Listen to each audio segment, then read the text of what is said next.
सभी को नमस्कार। सभी का मैं इस सूर्य साईं के यूट्यूब चैनल पर बहुत बहुत स्वागत करता हूं। आपने मेरा साथ दिया, आपने मेरे साथ विश्वास जताया, इसके लिए बहुत बहुत आपका स्वागत।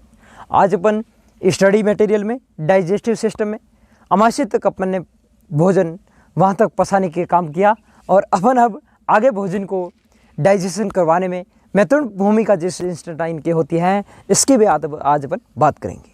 ठीक है, बात करने से पहले आपने बहुत सारा इस सूर्य साईं को साथ दिया कि तू मेहनत कर, एक दिन तेरे को सफलता अवश्य मिलेगी। वो सफलता अब दूर नहीं है, अब सफलताओं के जो आने वाले कदम हैं वो अभी दूर नहीं है, वो अब जस्ट इन पास में ही है।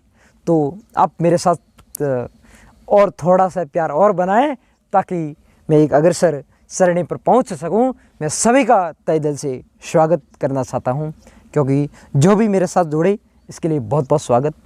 ठीक है, अब मैं आपको ज़्यादा कुछ एडवाइजरी नहीं दे सकता क्योंकि आप भी समझदार हैं। अब मैं आपको कह दूं कि सफलताएं ऐसे पाते हैं, सफलताएं ऐसे पाई जा सकती हैं।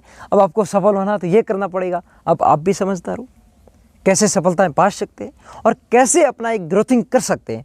मैं आज जो ये चैनल मैंने स्टार्ट किया, अब देखो कुछ लोग कहते हैं कि चैनल पर क्या मिलता है क्या नहीं मिलता है, ये सूर्य साईं ऐसे बिना फालतू से बकवास करता रहता है, ये इसको ऐसे क्या मिलता है।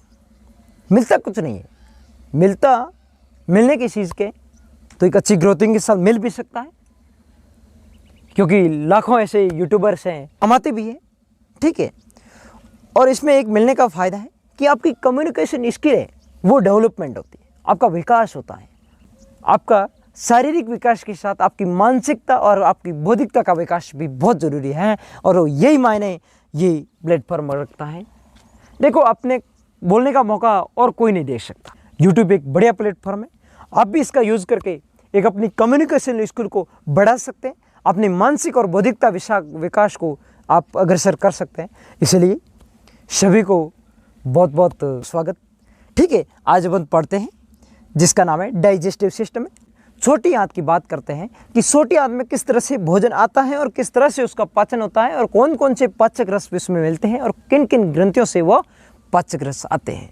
ठीक है, और उसके बाद भोजन पचा हुआ जो अंगुलिनुमा उभारों के द्वारा भोजन का कोशिकाओं तक पाचक रसों का जाना और फिर अपशिष्ट का त्याग करना, ये किस प्रक्रिया से होती है, अपन इसका बहुत गहनता से अध्ययन करेंगे। आप जुड़े रहिएगा। तो अपन बात करते हैं सबसे पहले पाचन तंत्र कहते हैं। पाचन तंत्र में जो अपन ने डाइजेस्टिव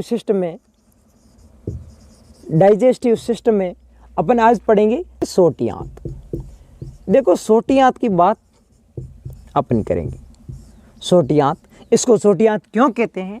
क्योंकि ये इसका ल्यूमेन है वो छोटा होता है। बड़ी आंत इसकी लंबाई होती है वो लगभग 6 से 6.5 मीटर के समथिंग होती है, और बड़ी आंत की लंबाई होती है वो 2 से 2.5 मीटर की समथिंग होती है।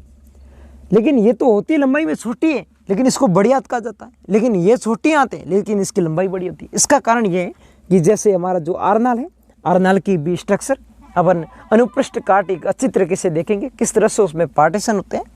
ठीक है, तो इस प्रकार से छोटी आंत है। इसमें क्या होता है, जो इसका व्यास होता है इसको ल्यूमेन कहा जाता है। इसको क्या कहता है? ल्यूमेन। तो इसको ल्यूमेन कहते हैं। और जिसका आरनाल का ल्यूमेन बड़ा होगा, जिस आंत का ल्यूमेन बड़ा है वो बड़ी आंत कहलाएगी, और जिसका आंत का ल्यूमेन छोटा है वो छोटी आंत कहलाएगी। इसलिए छोटी आंत का ल्यूमेन बड़ी आंत से छोटा है, इसलिए इसका नाम छोटी आंत पड़ा। समझ में आ गई बात आपको? अब देखो, छोटी आंत के 3 भाग होते हैं। पहला भाग जिसको ग्रहणी कहते हैं, ड्यूडेनम, और दूसरा भाग जिसको अगर क्षुद्रांत कहते हैं,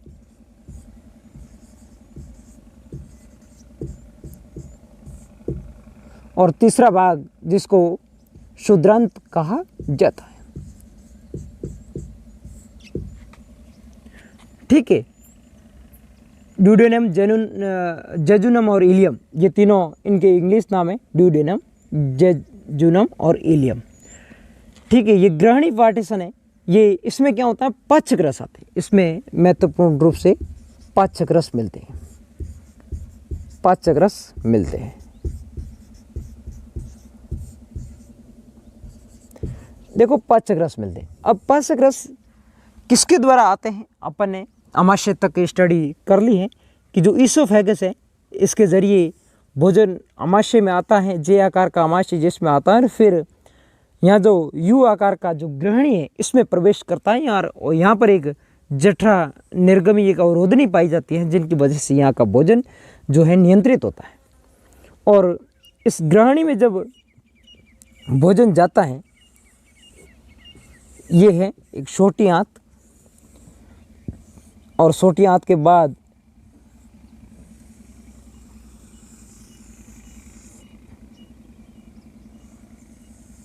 यहाँ से ये बड़ी आंत स्टार्टिंग हो गई है, और ये मलाशय, ये यहाँ मलाशय और ये गुद्दा के द्वारा एनएस के द्वारा त्याग हो जाएगा। ठीक है, इस प्रकार से इसकी स्ट्रक्चर होती है। और यहाँ क्या होता है, यहाँ एक नाशपाती के आकार की एक ग्रंथि होती है जिसका नाम होता है अग्नाशय। यहाँ एक नाशपाती के आकार की ग्रंथि जिसका नाम अग्नाशय होता है, जिसको पैनक्रियाज कहते हैं। और यहाँ पर एक शरीर की सबसे बड़ी ग्रंथि जिसका नाम होता है यकृत, या जिसको लीवर कहा जाता है, ये होता है। और इस लीवर में क्या होता है, एक बेल ग्लैडर होता है जिसका नाम पित्ताशय, जिसको पित्ताशय कहते हैं। ये यहाँ एक पित्ताशय होता है,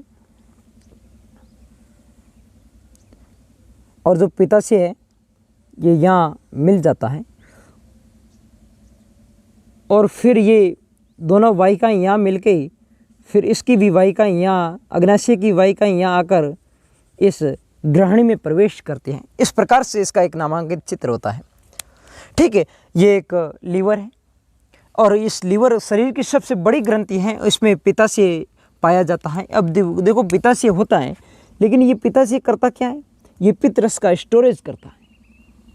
ठीक है, तो अपन इतनी बातें अपन ने की कि ग्रहणी पाचक रस यहाँ मिलते हैं। अगर शुद्रांत में भोजन का पाचन की प्रक्रियाएं जो होगी वो अवशोषण की प्रक्रियाएं होगी, और शुद्रांत में भी अवशोषण की प्रक्रियाएं होगी। इसको अपन पाचन करवाने के बाद में पढ़ेंगे, तब आपको समझ में आएगा।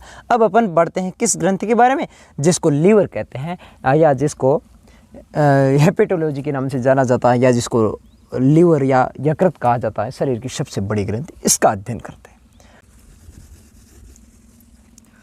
तो अपन अब लीवर की बात करते हैं। लीवर के बारे में जान लेते हैं कि जो लीवर है, जिसको हिंदी में यकृत कहते हैं। अब देखो यकृत है, ये शरीर की सबसे बड़ी ग्रंथि है। ठीक है, ये शरीर की सबसे बड़ी ग्रंथि है, और ये पित्त रस का स्त्रावण करती है। ये पित्त रस का निर्माण करती है या स्त्रावण करती है। ठीक है, पित्त रस का निर्माण, पित्त रस कितना निर्माण करती है, ये कम से कम 1 लीटर प्रतिदिन, 1 लीटर पर डे, ये इतना जो पित्त है इसका सेक्रेशन करता है। ठीक है, तो ये पित्त रस क्या काम करता है, हमारे शरीर में जो भी अपन भोज्य पदार्थ लेते हैं उसमें अपन वसा लेते हैं, तो वसा का पाचन करवाने में पित्त रस का बहुत बड़ा योगदान है। और ये जो पित्त रस है, ये पित्त रस पित्ताशय से निकल के पित्त वाहिनी के द्वारा, फिर पित्ताशय और अग्नाशय वाहिनी के द्वारा, और फिर आपस में ये यकृत और अग्नाशय जो है, इसकी दोनों वाहिनियाँ मिलकर ग्रहणी में प्रवेश करती है, और ग्रहणी में इसका जो वसा का पाचन करवाने में महत्वपूर्ण भूमिका निभाता है। ठीक है, तो ये क्षारीय होता है। कैसा होता है, ये क्षारीय होता है। इसकी पीएच है वो 7 से अधिक होती है। और जो यकृत है ये 2 पारियों में विभक्त रहता है। उसकी सेल को हेपेटिक्स की सेल कहा जाता है। इसकी सेल को, इसकी कोशिका को हेपेटिक्स कोशिका कहा जाता है। बहुत सारी हेपेटिक्स कोशिकाएं आपस में मिलकर यकृत का निर्माण करती हैं। ठीक है, इसी प्रकार जैसे आपको कोशिकाओं का बहुत सारा नाम याद रखना बहुत ज़रूरी है। जैसे जो हमारे ब्रेन की कोशिका है इसको न्यूरॉन कहा जाता है। जैसे फेफड़े की कोशिका है इसको एल्वेलाई कहा जाता है। जैसे लीवर की कोशिका हेपेटिक्स कहते हैं। जैसे जो गुर्दा या वक्र हैं इसकी जो कोशिकाएं इसको नेफ्रॉन कहा जाता है। इस प्रकार से जैसे हड्डियों की कोशिका को ऑस्टियो कहा जाता है, इस प्रकार से अलग अलग कोशिका को आपको नाम रखना याद बहुत ज़रूरी है। और इन हेपेटिक्स की वजह से ही जो यकृत की स्टडी है वो हेपेटोलॉजी कहा जाता है, हेपेटोलॉजी कहा जाता है। ठीक है। और ये जो यकृत है, यकृत में ये पित्त रस का निर्माण करता है, लेकिन पित्त रस का स्टोरेज किस में होता है? अपन ने यहाँ एक दिखाया कि यहाँ एक पित्ताशय होता है जिसमें पित्त रस का स्टोरेज होता है। पित्ताशय कभी भी पित्त रस का निर्माण फॉर्मेशन नहीं करता, सिर्फ पित्ताशय क्या करता है? पित्त रस का स्टोरेज करने का कार्य करता है, और पित्त रस का निर्माण तो यकृत करता है। ठीक है। तो यकृत एक स्टोर हाउस है हमारे शरीर का स्टोर हाउस। स्टोर हाउस है। ठीक है। और जो पित्त है इसका जो कलर है वो कैसा होता है? इसका कलर हरा होता है। कैसा होता है? हरा होता है। अब देखो हरा कलर किस प्रकार से होता है। अपन ने देखा कि हमारे शरीर में जो भी एक पदार्थ है उनका रंग किसी भी एक पिगमेंट की वजह से निर्भर होता है। तो हरा रंग बिलीवर्डिन की वजह से होता है। किसकी वजह से होता है? बिलीवर्डिन। अपन ने देखा था बिलीवर्डिन पिगमेंट की वजह से।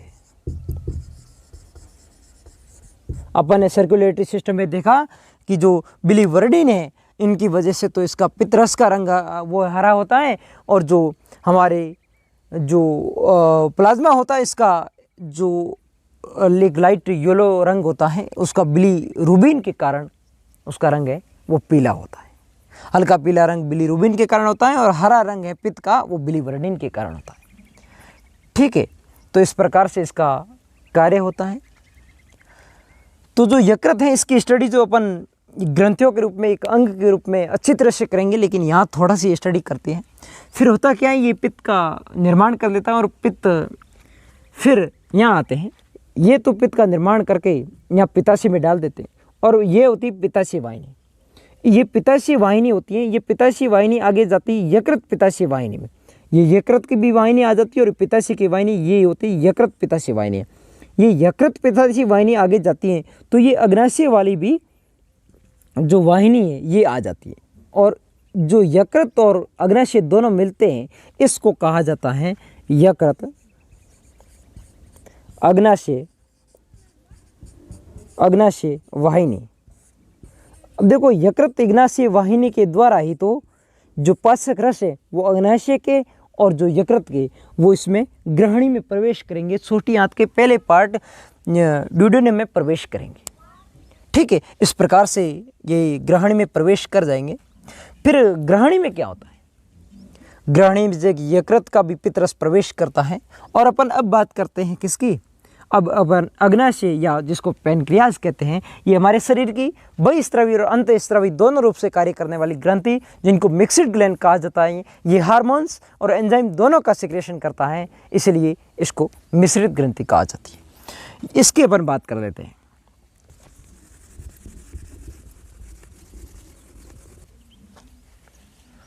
तो अपन अब बात करते हैं पैनक्रियाज जिसको अग्नाशय कहते हैं। अग्नाशय की बात करते हैं। ये अग्नाशय एक नाशपाती के आकार की ग्रंथि होती है जो बहिस्रावी और अंतःस्रावी दोनों रूप से कार्य करती है। ये एक मिश्रित ग्रंथि है। कैसी है? ये नाशपाती के आकार की ये एक मिश्रित ग्रंथि। कैसी ग्रंथि है? ये मिश्रित ग्रंथि है। ये क्या हार्मोन और एंजाइम्स या जूस का दोनों का स्त्रावण करती हैं, इसलिए ये एक मिश्रित ग्रंथि के रूप में कार्य करती हैं। और इसमें होता क्या है कि इसमें कोशिकाएं होती हैं, अलग अलग प्रकार की कोशिकाएं होती हैं। तो इसमें 4 प्रकार की कोशिकाएं होती हैं। 4 प्रकार की कोशिका में पहली कोशिका जिसका नाम है अल्फा कोशिका, अल्फा सेल, और दूसरी होती है जिसका नाम होता है बीटा सेल, तीसरी होती है जिसको कहते हैं गामा सेल, और चौथी होती है जिसका नाम होता है एफ सेल। ठीक है, गामा या इसको डेल्टा सेल भी कहा जाता है, इसको डेल्टा सेल भी कहते हैं। तो देखो ये तीनों कोशिकाएं अल्फा बीटा और डेल्टा कोशिकाएं हैं, ये तो करती है हार्मोन का सिक्रेशन। किसका करती है? हार्मोन्स। ये हार्मोन का सिक्रेशन करती हैं। और जो एफ सेल है ये करती हैं एंजाइम का सिक्रेशन। तो आप कह सकते हैं कि भोजन को पचाने में महत्वपूर्ण भूमिका जो अग्नाशय ग्रंथि में एफ सेल कार्य करती हैं। और ये एनसीईआरटी में ये लिखा हुआ है कि ये डेल्टा सेल है, ये लगभग 20% के समथिंग होती है अग्नाशय में, और जो बीटा सेल है ये लगभग 70% के समथिंग होती है, और ये 5% होती है, और ये भी 5% होती है। तो इस प्रकार से इसका एक इस अग्नाशय में इस प्रकार से इनकी उपस्थिति होती है। तो एफ सेल 5% की वजह से ही तो हमारे अग्नाशय जो रस में एंजाइम्स आते हैं वो ही भोजन को पचाने में महत्वपूर्ण कार्य करते हैं। तो ये बहिस्रावी के रूप में ज़्यादा कार्यरत तो नहीं है, अंतस्रावी के रूप में ज़्यादा कार्यरत है। ये हार्मोन्स का ज़्यादा सिक्रेशन करती है। ठीक है, तो इनसे कौन कौन से हार्मोन्स निकलते हैं अब अपन इसकी बात कर लेते हैं। इसके पहला हार्मोन जिसका नाम है लाइपेज। दूसरा इसमें से हार्मोन निकलेगा एफ सेल में से जिसका नाम है ट्रिप्सिन। और चौथा इसमें हार्मोन निकलेगा जिसका नाम है एमाइलेज। लाइपेज तो अपन ने लिख दिया है, इसका नाम है एमाइलेज।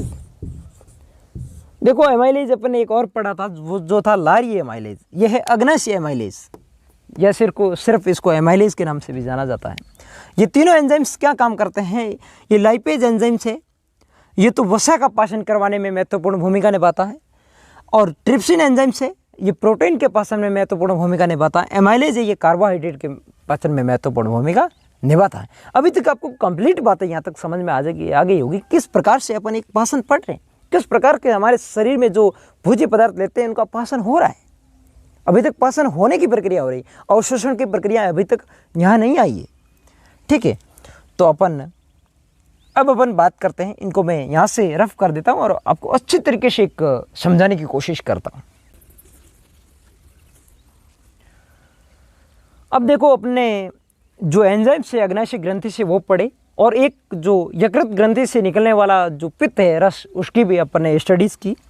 अब देखो, अपन ने 3 से 4 घंटे तक भोजन अमाशय में रखा, फिर उसकी दीवारों में जो संकुचन हुआ उसकी वजह से अपना भोजन है वो जठरा निर्गम और रोदनी के द्वारा ग्रहणी में प्रवेश हुआ। अब ग्रहणी में भोजन प्रवेश होगा तो वो कायम भोजन है, और कायम भोजन में अर्धपचन भोजन को फिर पित्तरस मिलेगा। क्या मिलेगा? पित्तरस।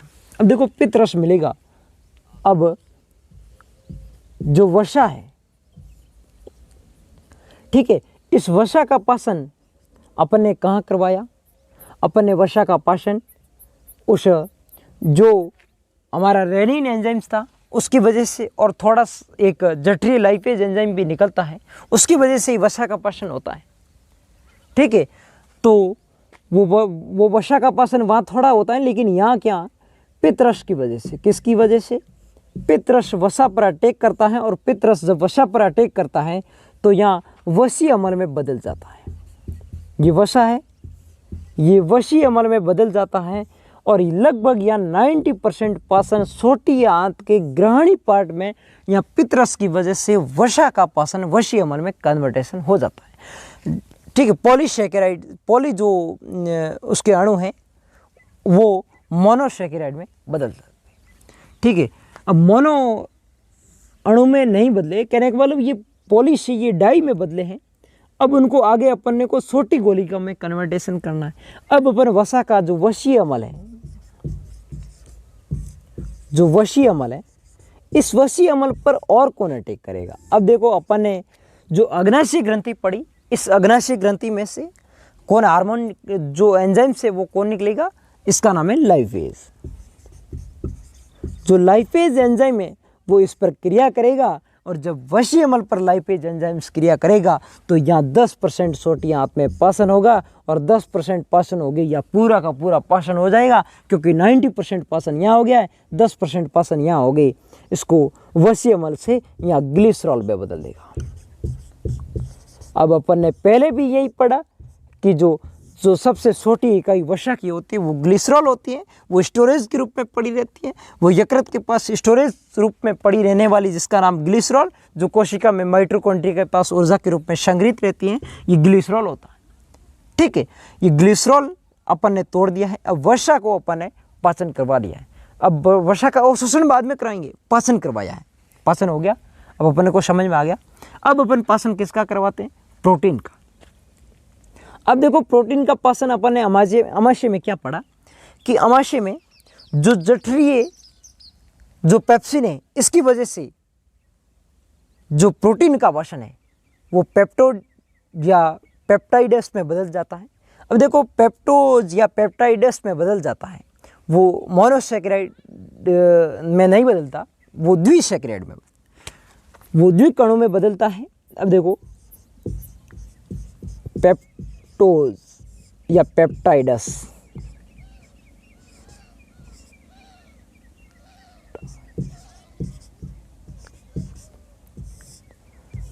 अब मैं आपको बात करता हूं कि ये पेप्टोज या पेप्टाइडस कहाँ अपने इसका जो बदलाव किया वो किया अमाशय में। अमाशय में अपन ने पढ़ा कि जठरीय रस के द्वारा जो पेप्सिन एंजाइम है वो उस पर HCl क्रिया करके उसको एक्टिवेट में बदल के फिर वहाँ प्रोटीन का पाचन होता है। वो 90% प्रोटीन का पाचन वहाँ हो जाता है। और जब प्रोटीन का पाचन वहाँ होता है तो उसको पेप्टोड या पेप्टाइडस में उसको बदला जाता है। और जब इस पर जब आगे अग्नाशय रस आएगा, देखो इस पर कोई भी यकृत वाला एंजाइम्स कोई की क्रिया नहीं करेगा। यकृत में सिर्फ पित्त रस का स्त्रावण होता है, उस पर ये वसा है वो वशीय मल में कन्वर्टेशन हो गया है, इस पर ये क्रिया कर दी है।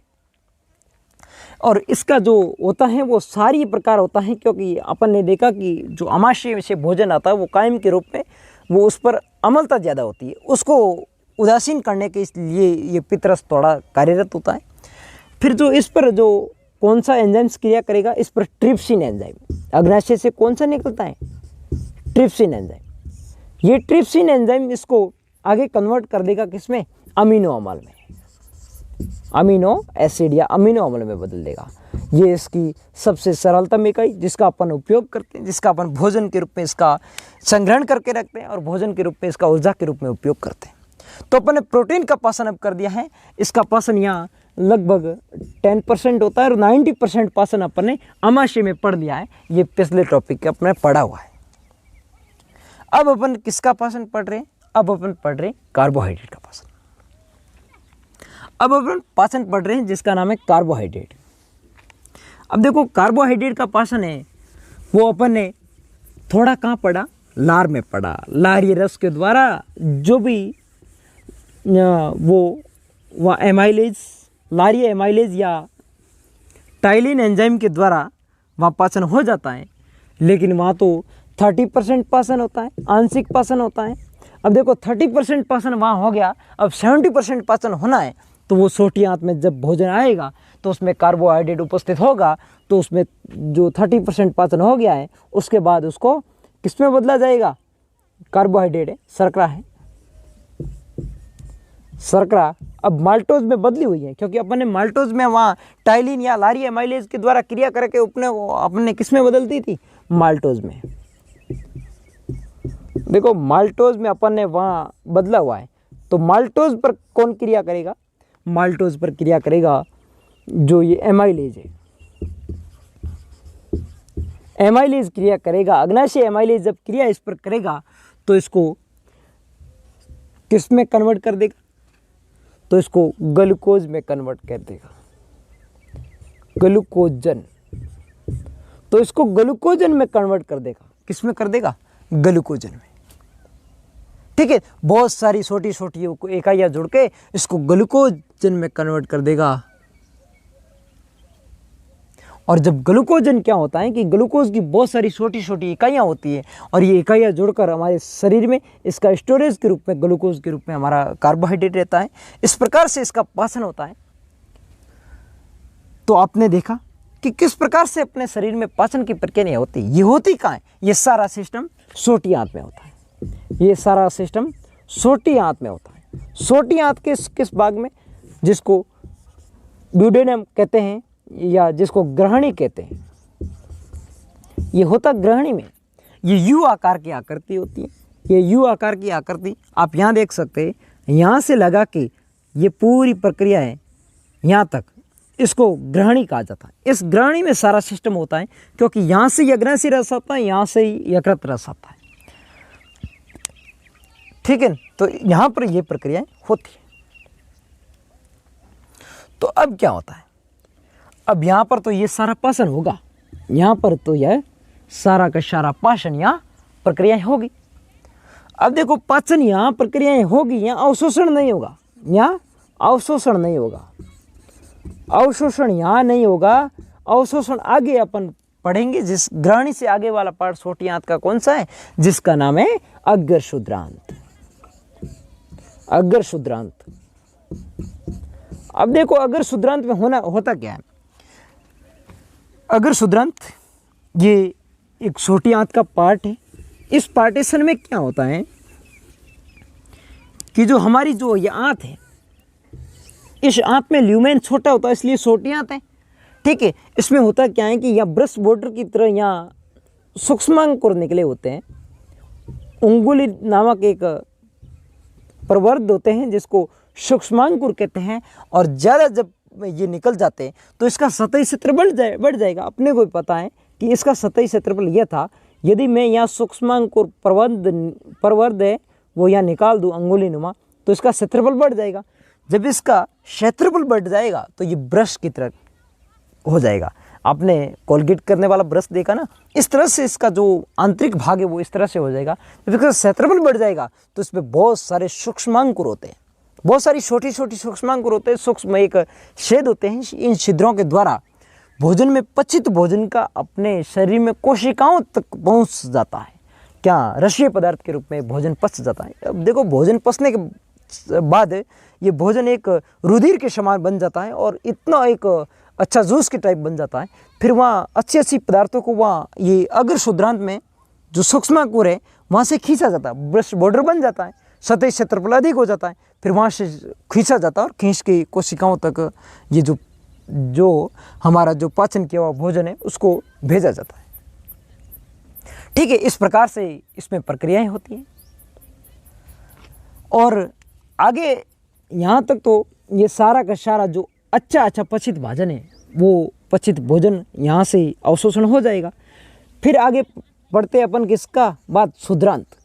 अब देखो शुद्रांत है, इस शुद्रांत में क्या होता है कि थोड़ा बहुत पीछे रहा हुआ वो है जो इसका पाचन वहाँ से होगा शुद्रांत से, और शुद्रांत में जल और लवण का पाचन वहाँ होता है। जल और लवण भी ये हमारे शरीर के लिए उपापचय क्रिया करवाने के लिए, ये तापमान को संतुलित करने के लिए बहुत ज़रूरी है। इसलिए इसका शुद्रांत के पार्टीशन में इसका जल और लवण का जो है वो पाचन होगा, और पाचन की प्रक्रिया यहाँ तक हो जाएगी। फिर आगे जाएगा भोजन किसमें, बड़ी आंत में। अब देखो बड़ी आंत क्यों कहा जाता है, क्योंकि बड़ी आंत इसका ल्यूमेन बड़ा होता है, इसलिए इसको बड़ी आंत कहा जाता है। इसकी लंबाई तो वैसे तो 2 से 2.5 मीटर के समथिंग होती हैं, लेकिन लंबाई के हिसाब से इसको बड़ी आंत नहीं कहा जाता, इसके व्यास के अनुसार इसको बड़ी आंत कहा जाता है, ठीक है। अपन ने यहाँ तक पढ़ा कि किस प्रकार से एक भोजन का पाचन होता है, किस प्रकार से अपने शरीर में भोजन का एक रसारोहण की प्रक्रिया के द्वारा भोजन का कोशिकाओं तक पहुंचता है, कंपाउंडेशन। इस प्रकार से ये प्रक्रियाएं होती है, अवशोषण की प्रक्रिया होती है। मैंने आपको समझाने की बहुत अच्छी कोशिश की, आप समझने का प्रयास करें। मैं आपको एक साधारण तरीके से समझाने की कोशिश कर रहा हूँ। और जो विद्यार्थी साइंस बैकग्राउंड से, उनका भी ये काम नहीं है, ये हमारे हर इंसान के काम में आने वाली चीज़ है और हर एक को समझना बहुत ज़रूरी है। इसलिए आप इस क्लास को आगे से आगे शेयर करें, और मेरा हौसला अफजाई करने के लिए आप चैनल को सब्सक्राइब करें। सभी को तहे दिल से शुक्रिया। अपन आगे जो क्लास है वो अगले पार्ट में पढ़ेंगे, बड़ी आंत को अगले पार्ट में पढ़ने की कोशिश करेंगे, ठीक है। तभी के लिए सभी को take care, have a nice day.